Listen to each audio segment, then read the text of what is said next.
안녕하십니까. 진리TV 박사무엘 목사입니다.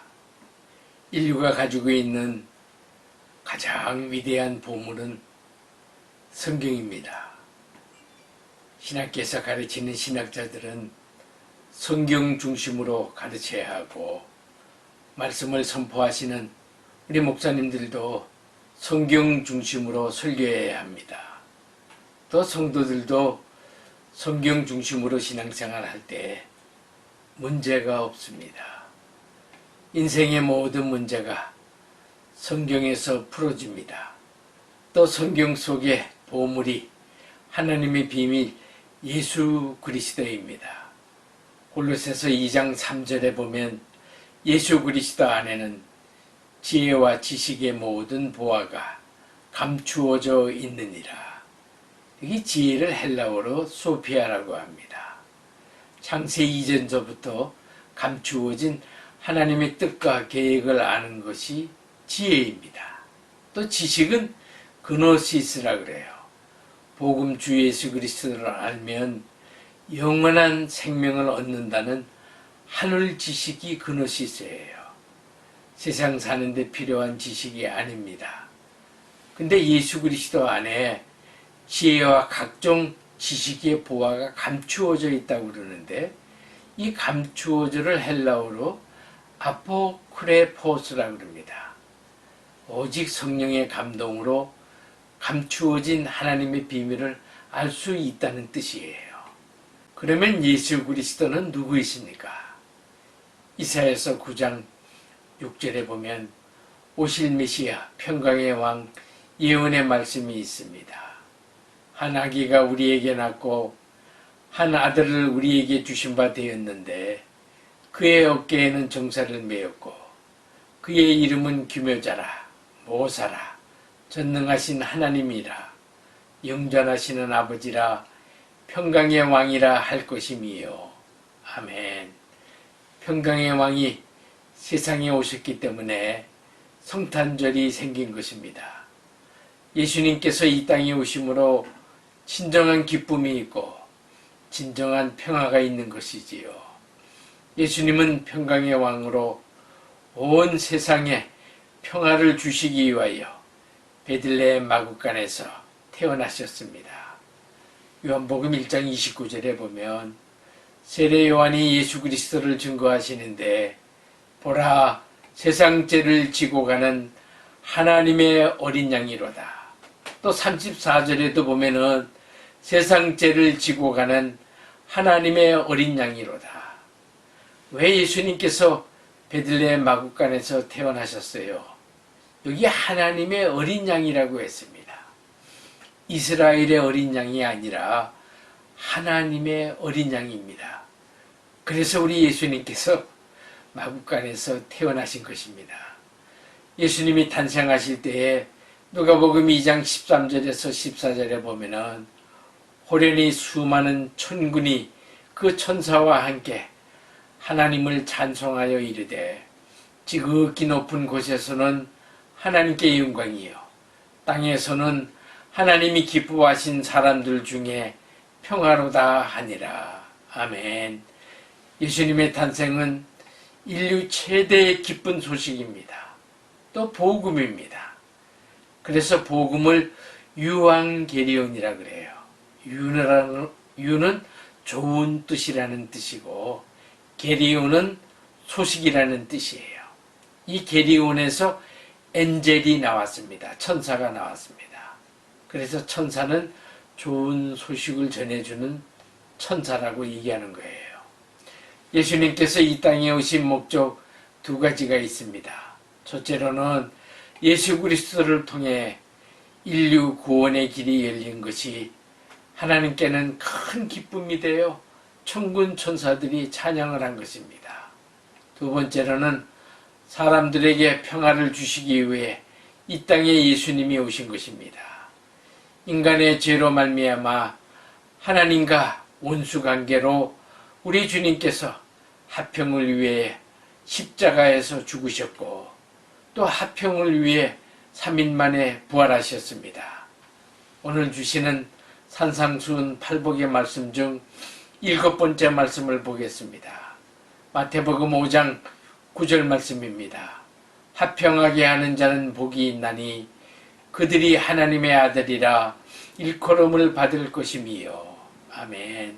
여기 화평하게 하는 자, 이 화평은 헬라어로 에이레네 그럽니다. 히브리어로는 주로 인사하는 살롬입니다. 근데 이 살롬의 뜻은 전쟁이 없는 상태, 또 하나님과 인간의 관계 회복이 살롬이라고 합니다. 창세기 1장에 보면은 하나님이 천지 창조하실 때에 보시기 좋았더라. 이 보시기 좋았더라가 살롬입니다. 이 살롬은 유대인들이 기다리는 메시아하고 연결이 되어 있습니다.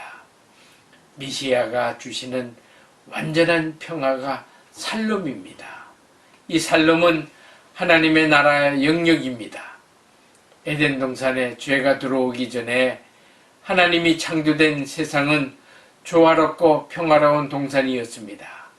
하나님께서 창조하실 때마다 보기 좋았더라.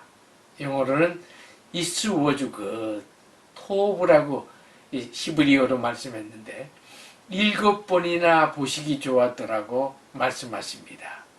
그 보시기 좋았더라는 그 상태가 살롬입니다. 창세기 3장으로부터 죄가 들어와서 살롬이 깨어지면서 죽음이 온 것이지요. 인간은 하나님과 단절되고 하나님과 원수관계가 되었지요. 여기 화평케 하는 자, 영어로는 피스메이커인데 본문에 보면은 화평한 자가 복이 있는 게 아니라 화평을 만드는 자가 복이 있다고 했습니다. 그러면 누가 화평을 만드는 자입니까?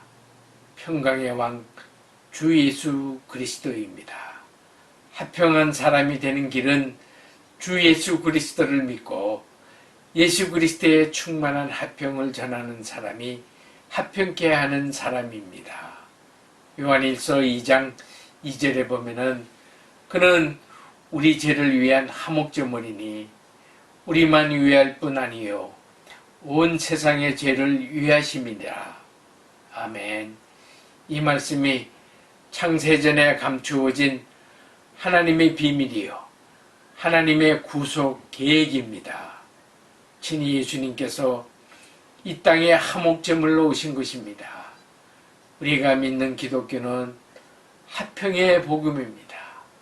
화평은 하나님과 관계 회복이지요. 하나님을 기쁘게 하는 피스메이커는 누구입니까? 산상수훈을 듣는 사람들입니다. 세상에서 소외되고 가난한 사람들입니다.